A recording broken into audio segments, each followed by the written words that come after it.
Hoy vamos a desglosar dos enfermedades de las plantas que, a simple vista, no podrían ser más diferentes, pero que si miramos de cerca, nos cuentan una historia increíble sobre arquitectura, a nivel microscópico. Bien, empecemos por aquí. A la izquierda tenemos esta especie de polvo blanco que cubre la planta.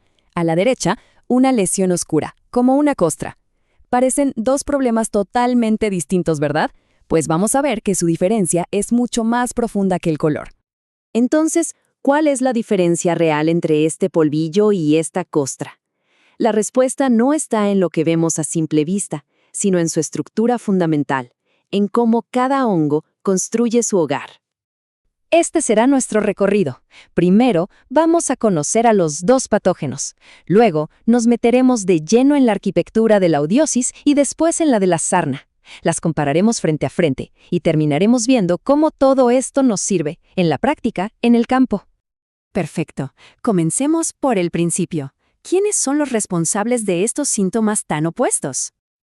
Por un lado, tenemos a la oidiosis, que muchos conocen como cenicilla, causada por hongos del orden Erysiphales. Y por el otro, a la sarna, provocada por hongos como el famoso Venturi inequalis. Ahora sí, vamos con nuestro primer arquitecto. Veamos cómo la oidiosis construye esa capa de polvo sobre la hoja.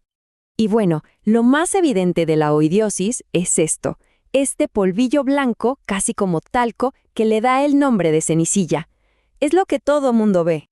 Pero aquí viene el dato clave, lo más importante. Este hongo es un epífito. ¿Y qué significa eso? Significa que vive por fuera. Su cuerpo principal, el micelio, crece casi en su totalidad sobre la superficie de la hoja, como si estuviera acampando encima de ella. Este diagrama lo explica perfecto. Miren cómo toda la estructura del hongo está por fuera. Y para alimentarse, lo único que hace es enviar unas especies de pajitas o popotes, llamados austorios, que penetran apenas la primera capa de células para absorber nutrientes. Pero el hongo en sí vive afuera. Ahora, cuando se trata de reproducirse, la cosa se pone todavía más interesante. Crea esta estructura llamada cleistotecio. La mejor forma de imaginarlo es como un búnker microscópico, una cápsula del tiempo perfectamente sellada. Este búnker, de la clase Plectomycetes, es una esfera totalmente cerrada. Adentro, las ascas, o sea, sus esporas, están dispersas, protegidas. Y fíjense en esos apéndices, esos como ganchos o bracitos que tiene por fuera. Son clave, porque son como su firma personal y nos ayudan a identificar el género del hongo. Muy bien, esa fue la estrategia de vivir por fuera. Pero, ¿y la sarna? ¿Esa costra oscura también es solo un inquilino superficial? Para nada. Aquí la estrategia es totalmente opuesta. El hongo de la sarna, Venturi inequalis, no acampa, invade. Crece de forma subcuticular, o sea, se mete justo por debajo de la piel de la planta, de esa capa protectora llamada cutícula. Y como era de esperarse, su estructura reproductiva también es otra historia. En lugar de un búnker sellado, este hongo construye un pseudotecio. Imaginen que es más como una pequeña botella o un frasco, pero incrustado dentro del tejido de la hoja. Esta estructura, de los loculo-ascomicetes, tiene forma de matraz.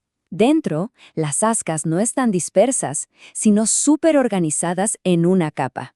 Y lo más importante, tiene una pequeña abertura en la punta, un ostiolo, que funciona como un cañón para disparar las esporas de forma activa cuando las condiciones son las adecuadas. Bueno, ya vimos las dos filosofías de construcción. Ahora, ¿qué tal si las ponemos una al lado de la otra para que no quede ninguna duda?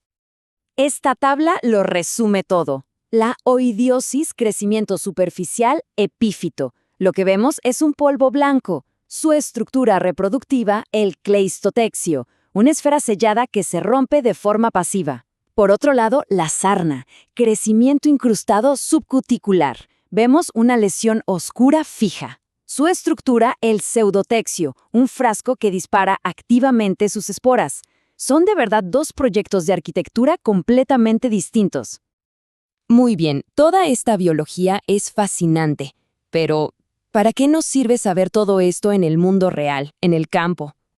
Pues para algo tan sencillo y poderoso como esto, la prueba del dedo. Como la oidiosis vive por fuera, si pasamos el dedo, el polvillo blanco se limpia, se quita. En cambio, con la sarna, como el hongo creció por dentro, la lesión está fija, es parte de la hoja, no se puede limpiar. Y esta prueba tan simple funciona precisamente por la morfología que vimos. Uno es un visitante superficial, apenas anclado. El otro es un invasor que ya se integró a la estructura de la hoja. Y ojo, que esto tiene una consecuencia importantísima para el control.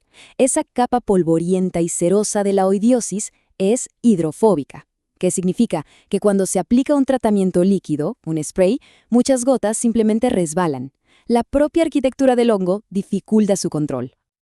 Al final, queda claro que entender si un hongo construye por fuera o por dentro no es un simple dato académico. Es la clave para un buen diagnóstico y una estrategia de control inteligente. Y esto nos deja con una pregunta. ¿Cuántas otras enfermedades podríamos manejar mejor si tan solo nos detuviéramos a entender, primero, su arquitectura